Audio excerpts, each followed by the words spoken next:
تو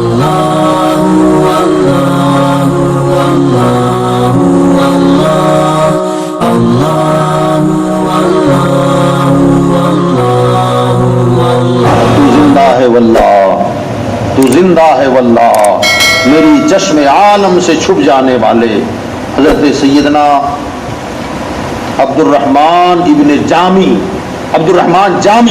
رحمۃ اللہ تعالی علیہ بڑے عاشق رسول گزرے ہیں. عبد الرحمن جامی.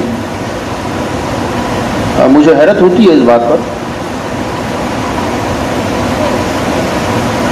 تبلیغی جماعت وہابی دیوبندی جو حضرات ہیں ان کا عقیدہ یہ ہے کہ حضور زندہ نہیں ہے، مگر ان کی کتاب ہے فضائل اعمال، اس میں یہ واقعہ میں نے خود پڑھا ہے.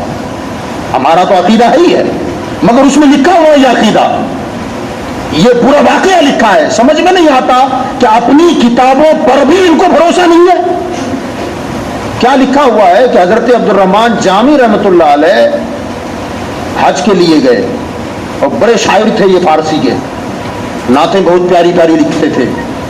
انہوں نے ایک نعتیہ کلام لکھا تھا اور ان کے دل کی تمنا تھی کہ جب حج میں جاؤں گا اور حج کے بعد جب حضور کے روضے پر آؤں گا نا تو حضور کے مزار پر کھڑے ہو کر یہ نعت پڑھوں گا.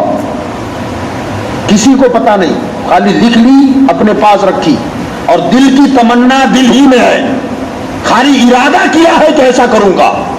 حج میں گئے، حج سے فارغ ہوئے، حاجیوں کے قافلے اب مدینہ کی طرف آنے والے، انہوں نے بھی تیاری کر لی. کہتے ہیں کہ وہاں کے جو شریف مکہ تھے، یعنی مکہ کا جو گورنر تھا، اس کے خواب میں حضور تشریف لائے، اور خواب میں آ کر کہتے ہیں کہ حاجیوں کے قافلے میں عبد الرحمن جامی نام کا ایک شخص ہے، وہ مدینہ آنے کی تیاری کر رہا ہے، اسے مدینہ آنے مت دینا، روک دینا. تو یہ نیند سے بیدار ہوئے، کہا کہ مجھے ایسا خواب کیوں نظر آیا. اٹھے اور اٹھ کر کے انہوں نے وضو وغیرہ کیا اور 2 رکعت نماز پڑھی اور پھر لیٹ گئے.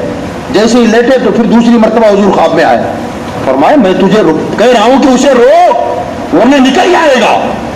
تو بادشاہ جلدی سے بیدار ہوا اور اپنے فوجیوں کو بلا کر، بلکہ خود چونکہ حکم ہی مصطفیٰ کا تھا، کیونکہ ہم اور آپ اگر کسی کے خواب میں جائیں تو خواب خواب ہی ہوتا ہے، مگر حضور خواب میں آ جائیں وہ خواب خواب نہیں ہوتا، حقیقت ہوتی ہے. وہ جلدی سے خود دوڑے اور حاجیوں کے پاس جا کر اعلان کروایا کہ بھئی عبد الرحمن نام کا کون شخص ہے. اب عبد الرحمن تو بہت تھے، کہا عبد الرحمن جامی کون ہے جامی؟ تو انہوں نے کہا بھئی میں ہوں جامی، کیا بات ہے؟ تو کہا مدینہ نہیں جا سکتے آپ. تو کہا کیوں؟ اب عاشق کے لیے حج ہو اور مدینہ نہ جائے؟ کیونکہ ہم تو حج بھی کرتے اس لیے ہیں کہ مدینے کی حاضری ہو جائے. اعلیٰ حضرت فاضل بریلوی رحمۃ اللہ علیہ نے کہا ہے نا اس بات کو کہ کعبے کا نام تک نہ لیا طیبہ ہی کہا، پوچھا تھا ہم سے جس نے کہ نہضت کدھر کی ہے. ہم حج کو جانے والے تھے، جب بھی کوئی پوچھتا کہاں جا رہے ہیں تو میں تو یہی کہتا مدینہ جا رہا ہوں، مدینہ جا رہا ہوں.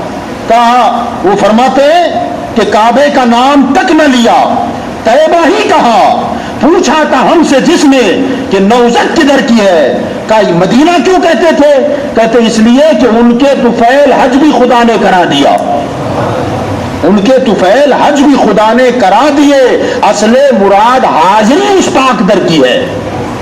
اب وہ تو تڑپ گئے، کہا یار یہ کون سی بات ہوگی. اب چونکہ گورنر تھے اس وقت تو خاموش رہے، اور گورنر نے آرڈر کر دیا کہ مدینہ نہیں جا سکتے آپ. کہا ٹھیک ہے.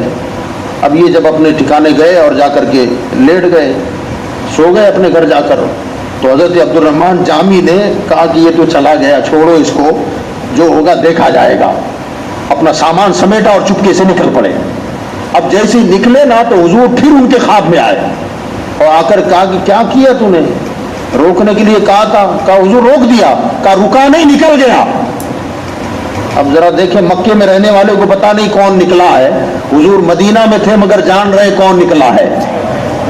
اب اس نے تو سپاہی دوڑا دیے، کہا پکڑو اس کو.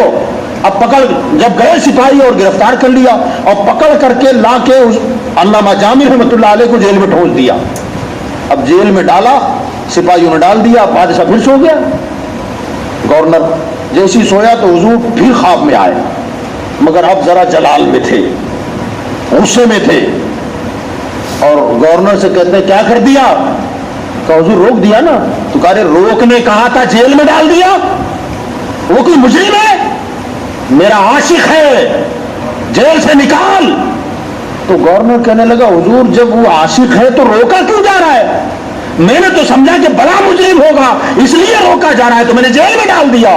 کہا نہ اسے فوراً نکال، وہ کوئی مجرم گنہگار نہیں ہے، میرا عاشق ہے. بس بات روکنے کی یہ ہے کہ وہ ایک نعت لکھ کے لایا ہے اور دل میں اس کی تمنا ہے کہ وہ نعت میرے روزے پر آ کے مجھے سنانے والا ہے، اور وہ نعت ایسی نعت ہے کہ اگر وہ سنا دے گا نا تو میں مزار میں رہ نہیں پاؤں گا، باہر نکل جاؤں گا، اور جب باہر نکلوں گا تو پھر بڑا فتنہ ہو سکتا ہے، بڑا ہنگامہ بپا ہو سکتا ہے، اس لیے روکا ہے. تو کہا اچھا یہ بات ہے. اب بادشاہ جلدی سے اٹھا، ادھر جیل میں گیا کہ حضور معاف فرمائے، مجھے پتا نہیں آپ اتنی بڑی شان کے مالک ہیں، اتنی گزارش ہے کہ آپ جا سکتے ہیں، مگر کوئی نعت آپ لکھ کے لائے ہو. تو عبد الرحمن جامی کہنے لگے تم کو کس نے بتایا؟ کہ کیونکہ میں نے اپنے گاؤں میں نعت لکھی ہے اور میرے علاوہ میری نعت کا کسی کو پتا نہیں ہے. کہا مگر مجھے پتا ہے. تو کہا ہاں میں نعت لکھی ہے. کہا تم روزہ رسول پر سنانا بھی چاہتے ہو؟ تو کہا سنانا بھی چاہتا تھا. تم کو کس نے بتایا؟ کہا مجھے میرے مصطفیٰ ہی نے بتایا ہے. کہا بس آقا کا اتنا فرمان سن لیں کہ برائے کرم اس نعت کو حضور کے روزے پر مت پڑھنا. کہا کیوں؟ کہ حضور نے خود مجھ سے کہا ہے کہ تم نے اتنے عشق میں ڈوب کر وہ نعت لکھی ہے کہ جب تم پڑھو گے نا تو مزار میں حضور رہ نہیں پائیں گے اور باہر نکل آئیں گے، ہنگامہ ہوگا، قیامت برپا ہو جائے گی. تو کہا کوئی بات نہیں، اگر یہ بات ہے تو میں نعت نہیں پڑھوں گا.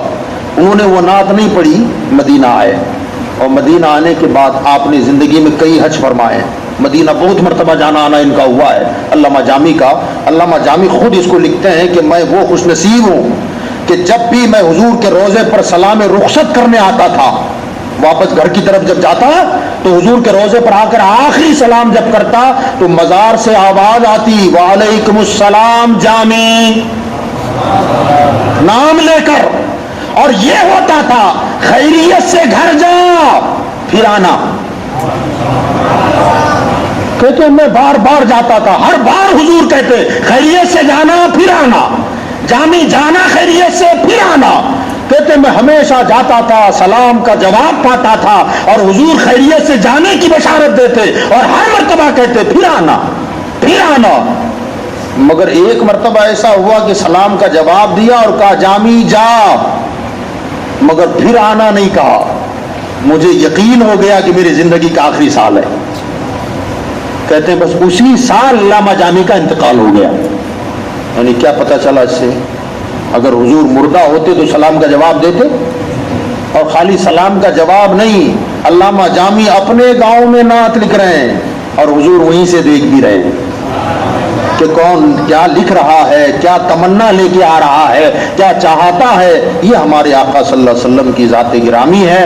ہمارا تو عقیدہ یہ ہے کہ نبی تو نبی ہے، ان کے صدقے میں اولیاء بھی اپنی قبروں میں زندہ ہیں، اولیاء اللہ بھی اپنے مزاروں میں زندہ ہیں. اللہ پاک ہمیں اسی سچے عقیدے پر قائم رکھے اور اسی عقیدے کے مطابق زندگی گزار کر ایمانی موت اللہ ہم کو عطا فرمائے. وما علینا الا البلاغ.